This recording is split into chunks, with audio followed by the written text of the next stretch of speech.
Welcome back to Better Odds Sports Betting. I'm your host, Kiev O'Neill, And this is Kyle Hunter.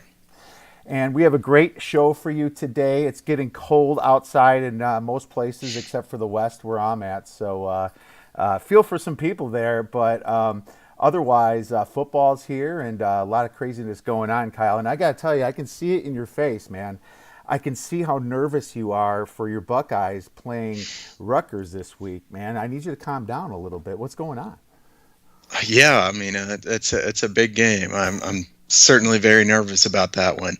And I did want to say we do have really nice weather here in Ohio for a few more days, so I can't complain too much. We're in the 60s and sunny, so got to get outside here before things change pretty quick. Yeah, and that's why we're growing our grizzly beards. If people haven't noticed, but it's that time of season, and it's to the point where I'm almost becoming Santa Claus. I'm not quite there yet, and I really don't want to be there soon. But I don't know where this gray stuff is coming from. It's probably all the bad beats and all the game cancellations that has happened to me. So that's what I'm kind of wondering about.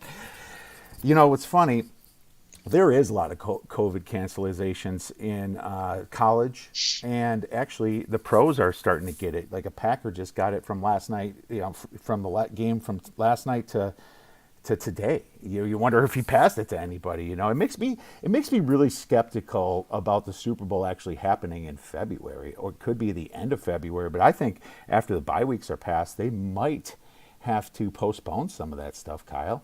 Lots up in the air. Yeah, there's a lot up in the air now with I think this week's the most cancellations we've had in college football thus far. Obviously, we had a really big card because all the teams were back playing, but they get picked off one by one. It's kind of discouraging to see those games go one by one. And I know you and I both had some plays that we liked quite a bit. Yeah. I had a lot of line value on those, and I hated to see those go. But I mean, that's kind of how this season goes, I guess. Yeah, it's been interesting. Cal was one of them. I had great line value plus 1.5. Obviously, I think you had a piece of that game as well. I think that over, or Under. yeah, the under went down pretty far Yeah. in that one. So that was a tough one. I think I just saw Charlotte get canceled. A couple other ones out there as well. So let's hope not, the big ones do not get canceled here. And there's some big games this weekend. Any weather going on for this weekend in college football? Yeah, we got several games here of interest weather-wise. Baylor and Iowa State, 17 miles per hour winds with gusts to 25. We've seen that total come down quite a bit already. I think that's at least partially because of that. I do also think Baylor's a good under team. Baylor's offense is not what they were last year. Aranda's a really good defensive mind, obviously. So I think Baylor's a good under team in general. I think I would still lean under, but it's not as good a bet as it was earlier in the week. Oklahoma State and Kansas State, 20 miles per hour winds with gusts to 30. We've seen that number come down a lot. I think that one's justified as well. Arizona State and USC. Now, this is an interesting one because usually when USC is hosting a game, you don't see weather. Quite a bit of rain in this game, not too much wind. We've seen that total come down because of the rain. I lean over in that game, if anything. I don't know if I'm going to end up placing a bet on that one, but a slight lean to the over. Keep watching the weather, make sure there's no wind, because wind is far more important than rain. Western Kentucky and Florida Atlantic, the last one I'm going to mention here. 22 miles per hour winds with heavy rain throughout this game. So this could be a very ugly game. We've got a total of 39 points in this one. Both these teams have been really good under teams this year. I still lean under in this one. I'm going to look at this one even more. I hate taking under 39 though. It's a really low number. Yeah, under 30. I mean, college football under 39. Right. That is, it takes one pick six just to ruin that. Yeah. So you just kind of hope the team that's not, that's far behind is still careful with the ball, and sometimes they're not. So that's kind of where some people like to draw the line. But let's get into some big ones. And since our show is a little bit earlier on Friday, which is a time slot I think we might be keeping, I'm going to look at the BYU versus Boise State. And as you can see, this game was a pick. And I think there's actually plus money before Sunday on this at the look ahead. It opened at least around a pick. And you can now, it's 3.5. BYU, such a big favorite. Some of that money came in on BYU, and this discrepancy here, 61% to 71%, 61% percentage of the bets, 71% money would, I mean, indicate slight sharp action. But the truth is, there's buyback on this game right now. There's people trying to middle this, and for such a huge game, I'm excited to watch it tonight, Kyle. But breaking it down, man, it's tough. You have a BYU team that has only played 2 games, and their opponents, or sorry, not BYU, Boise State, their opponents have been terrible. They played Utah State, and Utah State, you saw them last night. Do we have to say anything else about them?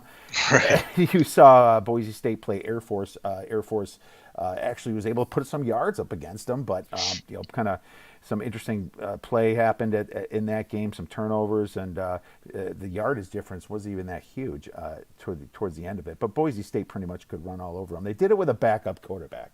That's kind of a point, and a thing I'm looking at this. I think their quarterback, Hank Bachmeier, is going to play. I think so. But their second string, Jack Sears, did a pretty good job last week. He was like 80%. It was Air Force, though. Once again, I keep having to come back to that. I think BYU's defense is better. I think they're better by a good amount. But if I look straight at my power rankings, I only have BYU -2. So that going past the 3 tells you that could be a good play on Boise State. I like the spot for Boise State better than BYU. This is their really only challenge this year, in my opinion. And this is probably BYU's only challenge. But looking at last week's score, it doesn't look like BYU is really looking ahead to them. They're just kind of trouncing people. But right now, I'm going to have to lean to Boise State +3.5. What's your thoughts? Yeah, I have the same line as you as far as 2 on this one. So I will say that I lean toward Boise State in this one. You say, well, Boise State's only played 2 games and they haven't played anybody good, but who has BYU beaten that's any good so far this year? I mean, BYU has beaten up on a lot of really bad teams. I like BYU a lot. I like you said, they're a team that I don't really want to go against. Wilson's a really good quarterback. I think BYU's defense has improved. Boise State, though, at the same time, they have a good home field advantage.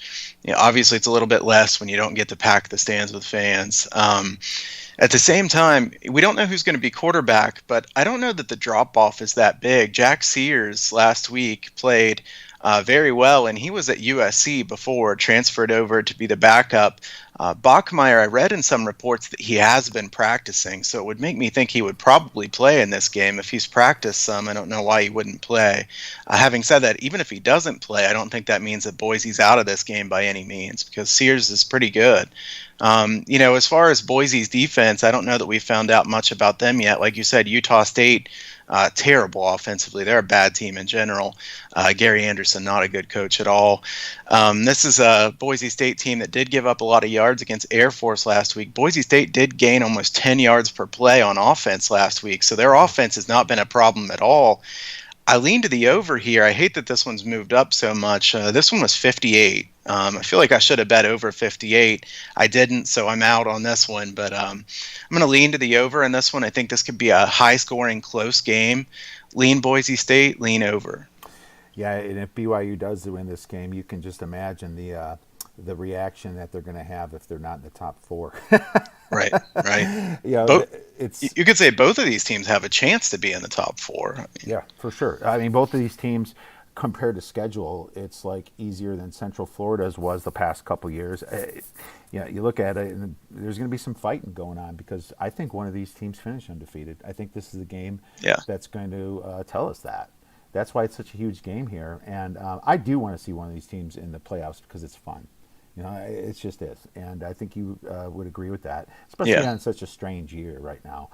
The argument against it is Power 5 teams are just that much better, and we're going to find out a little bit more about that because the next game we're going to talk about is a Power 5 versus a ranked team. Liberty, Liberty, Liberty, like the commercials, and that's what I think when I see this team. It's funny. I was on this team early, and I shied off them. I'm like, okay, there's no value left on them, and they kept kind of trouncing along against the spread, and they're getting a little cocky, I think just a little bit, and I understand it. Looking at the the numbers here. It's around 16 and a half, 15s in some books, plus 15. It's a non-ranked team versus a ranked team with just a huge spread. I don't think we've seen this since the 90s. And it tells you that, well, first of all, it tells you Liberty's overrated, if that's the case, if Vegas is right here. And normally this is a spot where I go against the ranked team with the unranked team, but at 16 and a half, this is almost darn right disrespectful. Kyle, what's your thoughts on this one, man?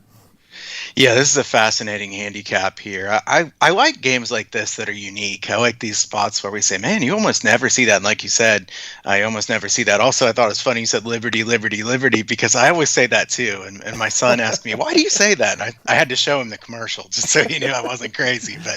But Liberty here, they have not played a very good schedule. I mean, let's see who's Liberty has beaten. They really haven't played anybody good. I mean, Syracuse would normally be a half decent team, but not this year. Liberty beat up on Louisiana Monroe, probably the worst team in college football this year. Maybe a couple of the MAC teams, Akron and Bowling Green, would be right down there with them. But Liberty's played some really bad teams this year. Malik Willis for Liberty is a good quarterback. He's not really a passer. He's more of a runner. I think Liberty can score in this game, and the total, is 67. So everybody's assuming both teams to score quite a bit. The question here is, how motivated is Virginia Tech? Because I think Virginia Tech is a good amount better than Liberty. You would think that this game means more to Liberty than it does to Virginia Tech, right? Because both of them are from the same state. It's one of those little brother, big brother games. Virginia Tech, it's kind of hard to get really up for a game like this. They would want to win the game, but do they want to blast them? I'm not sure. I think if I had to make a bet on the side here, I would bet Liberty. I don't trust Virginia Tech's defense. If they're up 21 in the fourth quarter, I don't trust Virginia Tech's defense to not give up that backdoor touchdown. This is too many points for me to lay in this one. Would lean over, and I lean Liberty here. No, I like it. And I think that the fact that they're so disrespected flips the narrative almost to maybe we should be on this team. How good would it feel, Kyle, if you bet the money line on Liberty and they pull through, man? Maybe that's the only bet, like a 1-unit play on the money line. I'm just spitballing here, but you're right. Looking at their schedule, Western Kentucky, the first win, they go to Western Kentucky and beat them, and we were thinking Western Kentucky was good. It's the same thing when BYU beat Navy. It set the narrative, right? But then they pound through Florida International, North Alabama, Louisiana Monroe might be one of the worst teams in my power ratings, at Syracuse, and I was on them at Syracuse, and that was I wish I would have took a different one of those alternate spreads on that one, man. I could have cashed in on that one. Southern Miss is horrible too. I mean, the teams they played are not even in my top 115, maybe. Syracuse is borderline this year. So it's like, okay, let's have some fun. Let's bet Liberty on plus 500, plus 600 maybe. And then at halftime, when Virginia Tech's down by a 10 points, you pound the other side a little bit, maybe, if you want to get creative. I do want to have some fun with this game. I'm not going to give out any plays on it necessarily, but I think that'd be a good way to have fun with it, Kyle. I'm fascinated with this one, too. Yeah, I'd like to see. I haven't seen the money line price, but it has to be a really big price. I would say probably 600 or larger you could get here. It's hard to, when you look at Liberty, it's hard to say who the best team they've played is. I mean, I guess Syracuse is the best team, but if you've watched Syracuse play so far this year, you hate to say that they're the best team of anything. I mean, they're really bad. Very bad. And at the same time, I guess the only other one might be possible is Western Kentucky, but their offense is just brutal. I mean, they're far worse than what we would have thought. So, really I don't know. I mean, I think that it'll probably be difficult for Liberty to win this game, but at the same time, like you said, the narrative could be a bit flipped here with them saying, wow, they don't respect us at all. Look what we've done so far this year. You would think Liberty would at least play very hard in this game. I'm not sure about Virginia Tech's motivation level. Yeah, I'm not sure either. I think normally this spot, the Virginia Tech would look at them and being ranked and be pissed off. and that's Yeah. why that narrative works so much. But it's also just number 25 in the AP, so maybe they're not. My power number is 13. Virginia Tech minus 13. You know, so it is a little higher than that.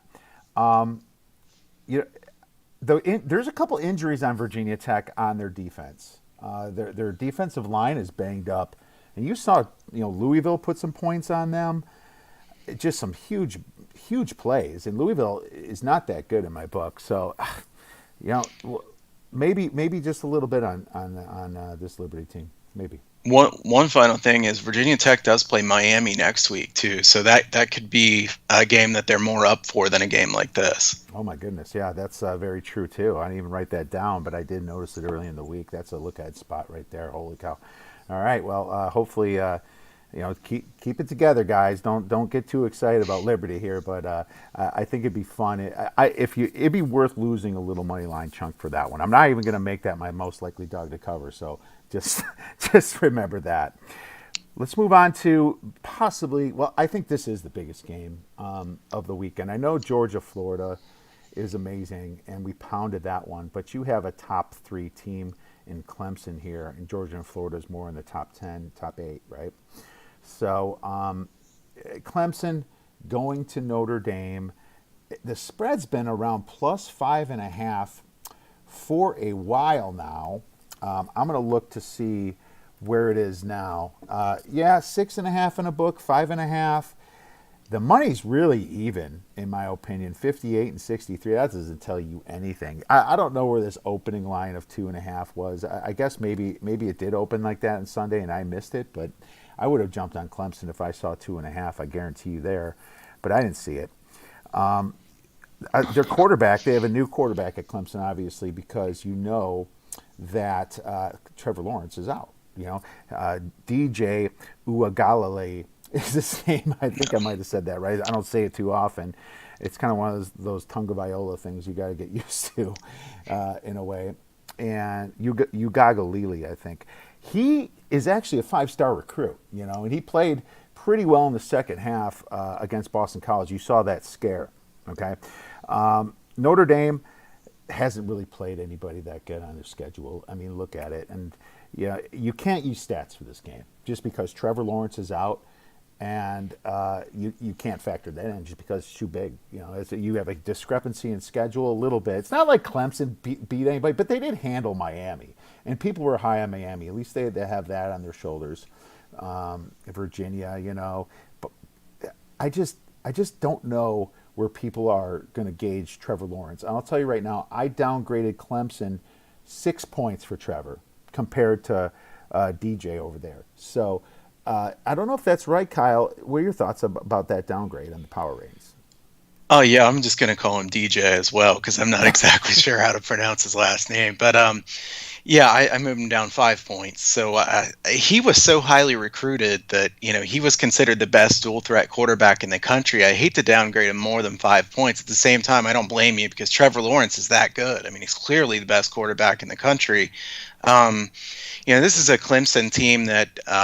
-3 was the opener at Bet Online, which I think -3 was a bad number too. If I'd have seen that one, I'd have bet Clemson definitely.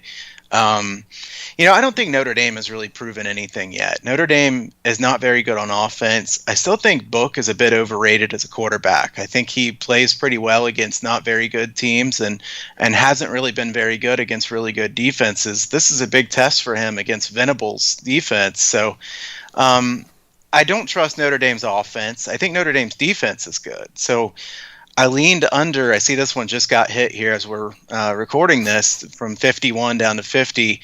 51, a pretty key number. But I will say Notre Dame to me is an under team. Clemson, I'm not sure what kind of team they are with DJ at quarterback. At the same time, I think Clemson just has so much more talent at the rest of positions, even if you just take out quarterback. Clemson is just much deeper, much more talented than is Notre Dame. I think Clemson wins this game. I would need more than 5.5 points to bet Notre Dame in this one. I just don't feel very confident about them at this point. And Brian Kelly, I mean, I don't know what you think of Brian Kelly exactly. Certainly Dabo Swinney's a better coach than Brian Kelly. I think Brian Kelly might be a bit overrated by some people.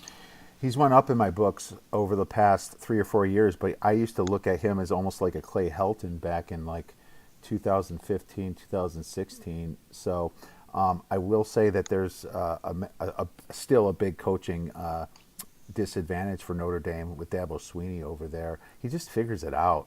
You know, their defense is just so solid over there. Their defensive coordinator could be a head coach almost anywhere. Absolutely. You know, so that's pretty big. One thing, the way I would play this Clemson team if I was Notre Dame, is I would definitely have to stack the box and make DJ Uiagalelei beat me. I would have to do it that way because because if you just let ETN run all over you, you might as well just forget it because you're not going to get the ball, you're not going to have possessions. I think it's a good risk to take if I'm Kelly. Now, the read option is kind of where DJ won against Boston College. There was a couple big chunk plays that he got from the read option. Don't let your defensive ends cheat over there and cover that guy. Just don't let him. Just make him be a pocket passer. He's a freshman. He's a true freshman here. Okay, out of Bosch High School, St. Bosch, I believe, out of California. So that's the way you have to do it. But as far as the spread, I like something better, and I'm going to give this out as a free play because because some of the plays I gave out earlier this week were canceled because of COVID. I'm taking the first half under. And the number I got was 25.5, and I see it at 24.5. And now that you said that thing got hit, I would check that as soon as possible. I like it down to 24.5, I guess maybe at 24. But what I see here is some of the mistakes that Clemson made were turnovers and just some bad play in the first half because they got a little bit loose with the ball. They're not going to do that against Notre Dame. They're going to feel them out. And Notre Dame's going to do the same against Clemson. And you know, Clemson's defense was embarrassed that first half a little bit because the score. Well, they stopped Boston College to 0 points the second half, and that's the mindset that they're going to take into this game. I think that these teams are very careful. They don't want to lose the game in the beginning. I love the under 24.5, Kyle, for the first. And I think that's a safer play just because I can see it going both ways. Any thoughts? Yeah, I like the under as well. I think that if you look at these two teams, this is a spot where you've got Clemson is not going to want to go for home runs right away, I don't think, like you said. And Notre Dame, they don't want to be out of this game in the first half either because this is a dangerous spot for them. I don't think Notre Dame's a good come-from-behind team. So I agree with the under in the first half. The other thing I kind of like in this game, I know some of our viewers are probably live bettors. If Clemson gets behind in this game, I think I would take Clemson here. I think Clemson's likely to win this game. I kind of...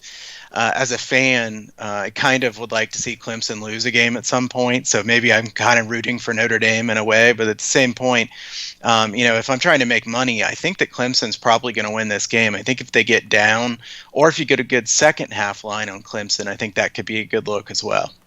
Yep, and I agree with 100%. Clemson will come back. I'm kicking myself because I looked at the second half and it was minus 15 against Boston College. I'm like, why am I not taking this? And then I'm thinking to myself, just like you, we want to see them lose. And then they score 24 unanswered points against them. So I was kicking myself a little bit. And by the way, I'm going to tell your Ohio State buddies that you like Trevor Lawrence more than Justin Fields. So just want to let you know that. And you get a bunch of Twitter action in your face next week, or this week. Let's move on to our most likely dog to win outright, Kyle. I'm going to let you start this one out. What did we say we wanted the price to be at least? How many points? 3.5 spread. That's where it's got to be. 3.5. Minus 3.5. Okay, so that's exactly what mine is at that I like. I like East Carolina here against Tulane. Tulane really banged up offensively. They've gone through all kinds of running backs at this point. I think East Carolina.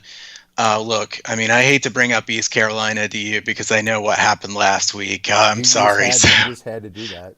I'm sorry. Actually, though, this is a bit of payback for our viewers because I remember a few times you kept bringing up the Ohio State-Purdue game that I went to. Remember that, Kiev? When you had to talk about Ohio State on the Purdue, podcast. So. How can you not? I mean, seriously, it's like it's one of the biggest discussions, and it shouldn't be. It shouldn't. They shouldn't be making this big of a deal. But yes, I think it's funny that they get so much flack for it. So I have to throw it back in your face.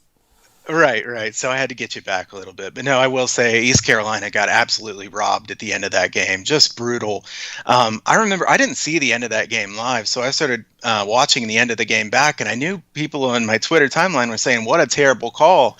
And I watched the whole drive and I was like, which one were they talking about? There was like three or four of them. You know, I mean, there's like, I mean, just brutal. I mean, it's hard to believe that many calls could go against a team without there being something involved. I'm usually not one of those guys that says, "Man, this was rigged," but that looked pretty bad. I think East Carolina though did play really well in that game, considering Tulsa's a pretty good team. East Carolina's defense impressed me quite a bit. Their defensive numbers were much better than normal. Houston's a good coach, I think, at East Carolina. I think he'll turn things around. I like them to beat Tulane in this one, so I'll take East Carolina on the money line. Well, I actually did give that out as a free play earlier this week, so totally with you there. They had more time, they had the extra day, and they're coming in pissed off. And I really like their quarterback over there, big guy, very accurate, and you can see just improvement from East Carolina. This is a perfect spot for them. Tulane played a terrible Temple team without their quarterback last week, and that's where the overreaction was in that line. So I definitely agree with that. And as far as rigged, there's probably bettors trying to wonder right now if this was more rigged than what we saw on Tuesday. There's a little bit of controversy going on with that, but either way, I think the obviously it seems like the refs really wanted Tulsa to have a chance that game, and I think it happens in human nature that you don't even notice yourself doing it, in my opinion. That's why I think a third-party ref is needed in the eye in the sky that's kind of not affiliated with the group itself. I think you'd see a lot more fair things that happen in the end of some of these games, personally, but that's just my 2 cents on that. I love the play. I think you're going to get probably a plus like 170, Kyle. Is that it? Yeah, probably 160, somewhere in there would be my guess. Yeah. Okay. Well, mine is actually at 3.5, so I didn't get too greedy this week. I'm going to go with Nebraska at Northwestern, and Nebraska's just been itching to get on the field. With the cancellation they had against Wisconsin, they were ready to play Wisconsin. I thought Nebraska played Ohio State very well. I know that they're going to have like two guys missing at least the first half, I believe, right? From some of those targeting calls. Targeting, yeah. But at the same time, I think it's their offense that's going to do it. You saw Northwestern, beat a Maryland team. Maryland has no defense, and yeah, they were able to put up some offense against Minnesota, but you found out real quickly how good Minnesota's defense was when Michigan ran all over them and got beat out, right, the very next week by Michigan State. Well, my thoughts are is that a finesse team will challenge Nebraska. I think that they're going to be able to get some of those speed touchdowns that could make make Northwestern play on their heels. I don't like Northwestern on their heels. They've been running the Wildcat a lot. They've been just pounding the ball, but Nebraska, just by the way that they stopped Ohio State on the run, at least in the first half, it made Justin Fields beat them. Makes me think that they could beat this team in Northwestern. I've seen a couple of these games before that went overtime. There should not be an over 3.5 point spread, in my opinion. So I think that it's a likely one that's going to happen at plus 150. Any quick thoughts? I'm neutral on this game. I'm going to stay away from this one. I like Pat Fitzgerald a lot. I like Northwestern. I do like betting them as an underdog and not as a favorite, though, so I can see that. I think Northwestern's a really scrappy team.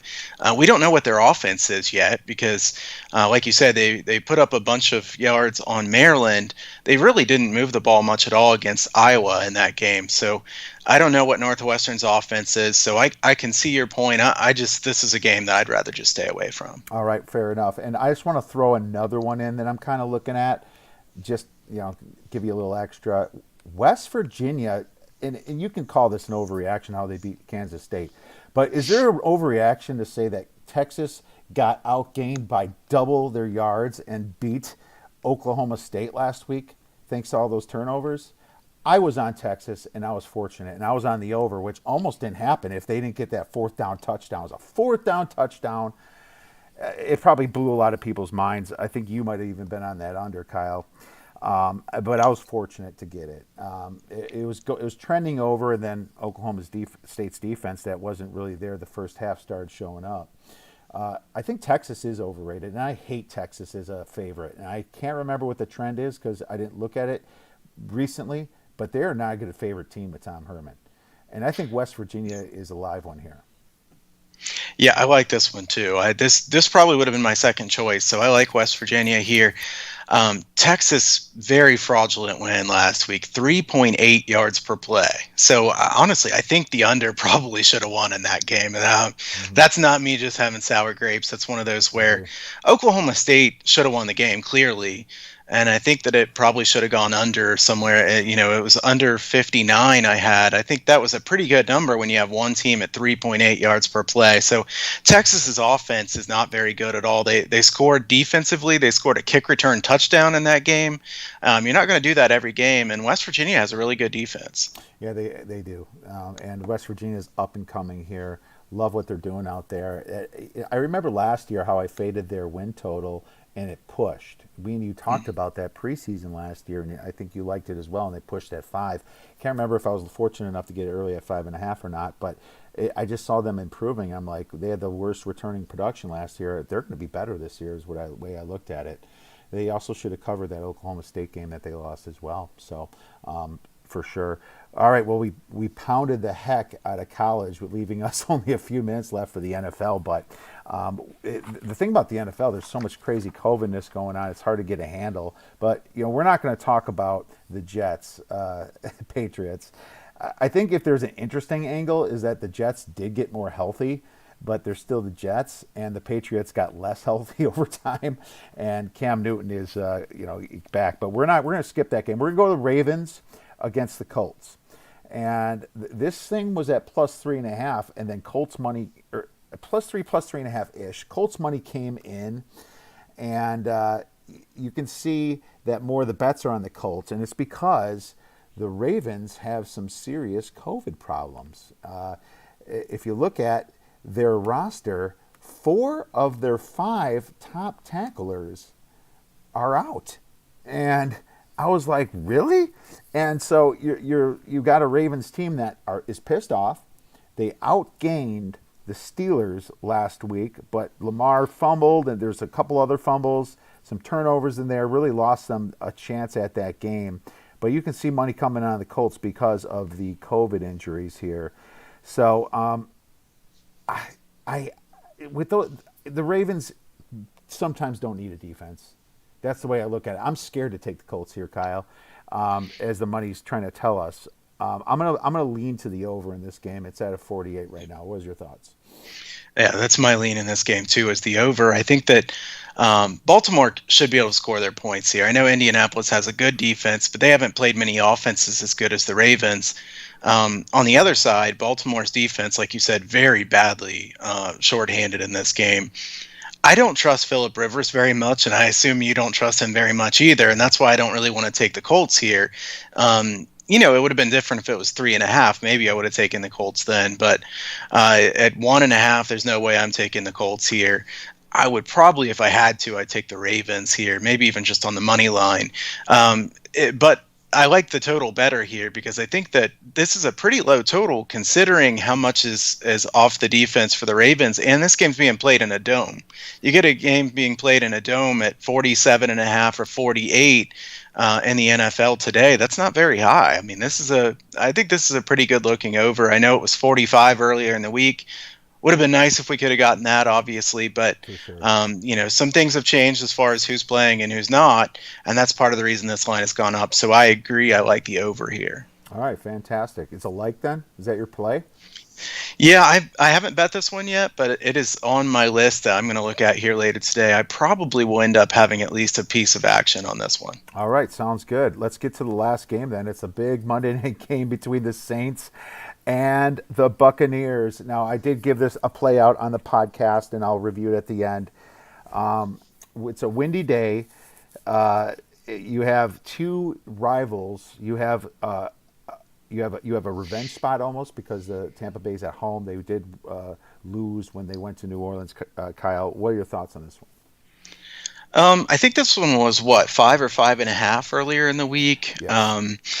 So I it's hard for me to like anything too much here. I wish I would have taken the under 55 earlier in the week. There's 20 miles per hour winds. It looks like the rain's going to be out of there before the game, so just a windy game here. I would have leaned Saints here, and I think if I still had to take a side, I would probably take the Saints. Well, unlike the other one where I do think I'm going to bet the Colts over, I don't think I'm going to bet this game. I'm excited to watch this game. This is my favorite game of the weekend, and I will say, I think this is kind of not a great card for the NFL. We have some really good games in college football. Sunday, not very many really good games here, so I am looking forward to this game here on Sunday night. The Saints.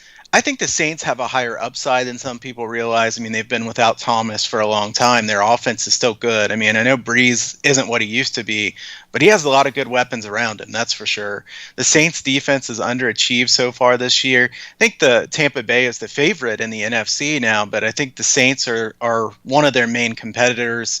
I'm going to lean very slightly to the Saints, but I'm not going to bet anything in this game. Yeah, I think the total is about 50 and a half now, and I did give that out at under Okay. 51 and a half. Well, you said the 20 mile per hour winds might affect it. And if you look, there's a 60% chance of rain. Some places are listing it as overcast, but I think it could rain this game. The thing about what makes me like the under here is that both these teams already seen each other's offenses. This is the second matchup, so there's going to be no tricks or not as many tricks. So it kind of makes it gives a little advantage to the defense, is what I believe is when these teams have already faced each other once. Number two, if they have to run the ball, we're looking at the number one rushing defense in Tampa Bay, and we're looking at the number three rushing defense in the whole league with the Saints. So Good there's point. not a ton of there's going to be a lot of clock running, and there's not going to be a ton of yards here. There's could be just get to the 50 and punt. Those games are great for the under. Oh, yeah. Get to the 50 and punt. Oh my God, that's an under dream right there. Until it goes to overtime, right? But I mean, these teams, if they can throw the ball, that's great. We don't know a ton about Emmanuel Sanders coming back. We don't know a ton about Michael Thomas coming back. I think if Sanders is eligible, Michael Thomas is questionable, and even if they come back, there could be a little bit of ring rust with these two teams. So I really like the under here. I think under 51 was .5 was the number I gave out, but I still like it down to 49 or so. So Yeah, I lean under here too. There are a couple 51s now, so I think you could grab a 51 if you're viewing this. You probably want to grab that pretty quickly because I think this number will probably keep going down. More people are going to find out about the wind, and I see two different sites have a little bit different thoughts on whether it's going to rain, but there's at least a chance of rain in this game. 20 miles per hour wind is the most important thing. So I think the under will get bet even more. And you make a good point about the run defenses because the teams are likely to run more than they usually would. And the fact that the run defenses are so good.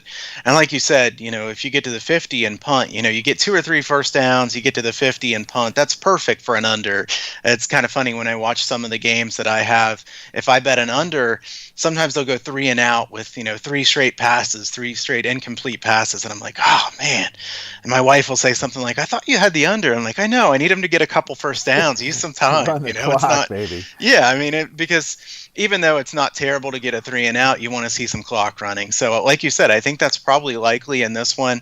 You see running clock here, and they should be able to get a few first downs, but even if they move down the field, probably some field goals here, which field goals won't even be that easy to kick. So I agree on a lean on the under. It's kind of like UCF versus Memphis.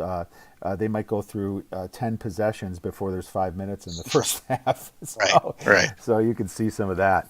No, great call on there. And that brings us to our free play. Kyle, why don't you go ahead? I'm going back to college for a free play here. Iowa minus 6.5 is my free play here this week.